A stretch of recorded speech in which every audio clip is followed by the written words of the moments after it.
Hello, today we will be discussing the answers for day 18 of our 30 days revision plan. Today's questions are based on Indian polity. Let's move on to the first question.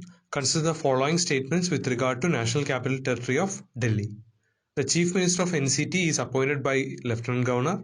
The Lieutenant Governor has the power to promulgate ordinances during the recess of Delhi Legislative Assembly. Delhi has a Legislative Assembly even though it is a union territory. The Chief Minister of NCT, National Capital Territory, is appointed by the President and not by Lieutenant Governor. So the first statement is wrong. And the second statement, the power to promulgate ordinance lies with Lieutenant Governor in case the Delhi Legislative Assembly is in temporary suspension or during recess. So the second statement is correct. So answer B. 2 only is the answer. Second question, a college student desires to get elected to the municipal council of his city.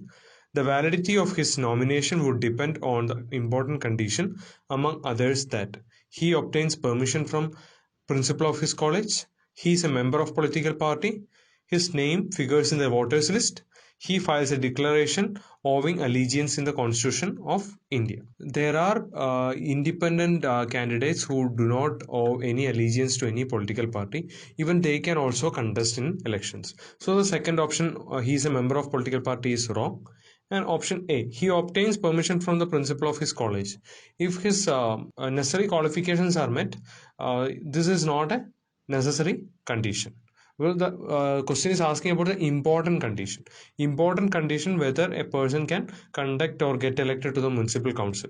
So the most important and most basic requirement is that his name should be contained in the voters list. Then only he can contest in election from that municipal council. Second question, option C is the answer. Third question, with reference to the Lok Adalat, consider the following statements.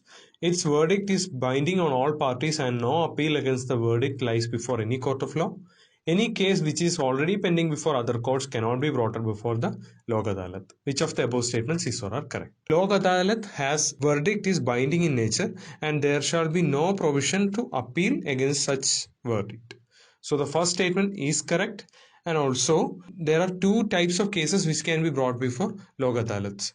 That is the cases which is already under litigation stage and also the cases which is under pre-litigation stage. Both the type of cases can be brought before Lok Adalat. So already the cases which are pending before the court can also be brought before Lok Adalat, and this can help to reduce the burden of judicial pendency in higher courts.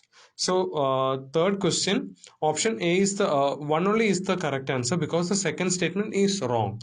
Any case which is already pending before other courts can also be brought before Lok Adalat. Third question, option A. Fourth question, which of the following authority is responsible to decide whether a subject lies under the residuary list in India? Supreme Court, President of India, Parliament, Lok Sabha.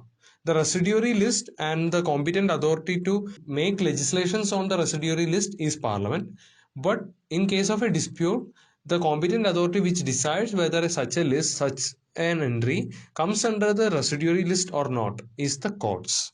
Court have the ultimate power. So Supreme Court is the correct answer among the options. Fourth question, option A is the answer. In case of several disputes, even during election disputes and all, while filing an election petition, Supreme Court or High Courts will give some verdicts. So the final arbiter of many such disputes are lying with Supreme Court. Even in the case of defection and Schedule 10 controversies, if any controversies are there, finally it will go to the Supreme Court, as seen in the Karnataka case as well. Fourth question, option A is the answer. Fifth question, which among the following is or are not the rights of Gram Sabha in scheduled areas? Ownership of minor forest produce, right to be consulted before acquisition of land for development projects, power to appoint functionaries in social sectors like health, education, etc., identification of beneficiaries for poverty alleviation schemes. Gram Sabha is seen as a method to revive grassroots democracy and attain inclusive development in India. So any development happening in a locality shall be considering the development or considering the rights of the people as well, people living in that place. So any development, any economic development should not hamper the inclusive social welfare of the people there also there as well. So the fourth option, identification of beneficiaries for poverty alleviation schemes. So that will be basic function of Grama Sabha, which ensures inclusive development. And also the second one, right to be consulted before acquisition of development for development projects, acquisition of land for development projects. So that to make sure that any economic development will not hamper the rights of people. So second will also be there. So using that logic, we can eliminate option A and option D. So either option B or option C is the remaining one. uh, in that case also, option B 3 only and option C 1 only. In that case also, relatively option 1 will be a right of Grama Sabha, because it says ownership of minor forest produce. So minor forest produce are required by the local community so that it can boost their economic activities.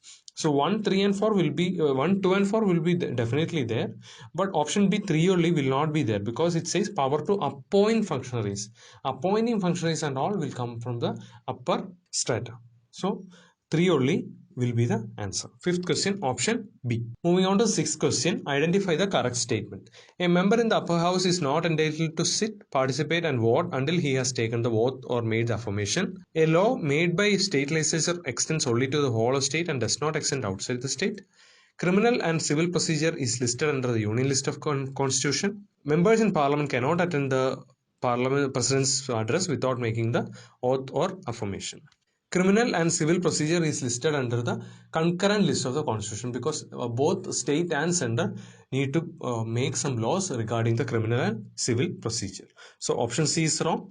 Also option B, that is directly picked from Indian polity. A law made by state legislature normally extends only to the whole of state or part of the state, but in some cases where there is a territorial implication, it can extend to outside the state as well. So option B is also wrong. So either A or D is the answer. So we need to pick the correct statement. Both the statements are directly implying the same. Without making the oath or affirmation, which of the things you can do or which of the thing you cannot do. Okay. Comparatively, if we check the option A and option D, option A is a higher form of right. That is, without making the oath or making the affirmation, a person in upper house is not entitled to sit, participate, and vote. So that is the ultimate right. Okay. So there is a more probability that without making the oath, there shall be no possibility of making a vote. Okay. So option A can be relatively more correct, because option D says without making the oath or affirmation, a member in parliament cannot attend the president's address. President's address happens during the immediately after the election. So there is more probability that a person can sit and hear the president's address and then make the oath. Okay. So option D will be incorrect, because it is saying without making the oath or affirmation, MPs cannot attend the president's address, because that is possible. MPs can attend, but they cannot vote until he has taken the oath. So option A is the correct answer. Moving on to the seventh question. In India, which one of the following is responsible for improving the relations between central and state government? Niti Aayog, Parliamentary Departments and related standing committees, Lok Sabha Secretariat. Okay, Lok Sabha Secretariat is designed to improve the functioning of Lok Sabha as a whole. It is not intended to improve the relationship between central and state governments. Also, parliamentary departmental related standing committees, it is trying to improve the relations, or it is trying to improve the quality of legislations. It is trying to improve the quality of discussions and all. So 2 will also be not there. 2 and 3 are wrong. Only 1, Niti Aayog, is the correct answer. Option A, 1 only, Niti Aayog is the answer. Eighth question, with regard to district planning committee, consider the following statements. It has been given constitutional status by 74th Constitutional Amendment Act. All members of the committee should be elected by the elected members of district panchayat and the municipalities of the concerned district. The district planning committee forward the development plan of the district to the state governments. If we look at the options, it is it is saying 1 and 2 only, 1 and 3 only, 1, 2 and 3, 2 and 3 only. So if you find any one option, any one of the statement as not logical or illogical, you can eliminate that and directly come to the answer.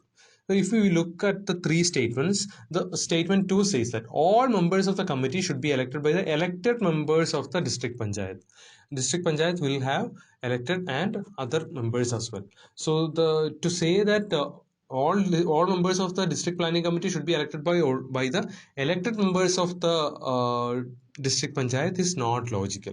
So there can be a case where others are also included. So the second statement is incorrect. So option B, 1 and 3 only is the answer. Coming to the ninth question, Universal Services Obligation Fund is a fund established in relation to improving the standards of education in rural areas with the help of top higher education institutions, ensuring telecom services are provided to everyone across India, especially in the rural and remote areas, development of a charter of a cluster of villages that preserve essence of rural community life without compromising on the creation of urban-like facilities, development of agribusiness and food processing industry with an aim to generate employment, especially in rural areas. Universal Services Obligation Fund is designed to improve or achieve a universal coverage for telecom and telegraph services. So, Universal Services Obligation Fund is also included under the Indian Telegraph Act of 2003. So, option B, ensuring telecom services, is the answer. Option C refers to the urban mission, which aims to provide urban amenities in rural areas. Ninth question, option B is the answer. 10th question, which of the following countries is or are members of Arab League? Saudi Arabia, Egypt, Iran, Syria.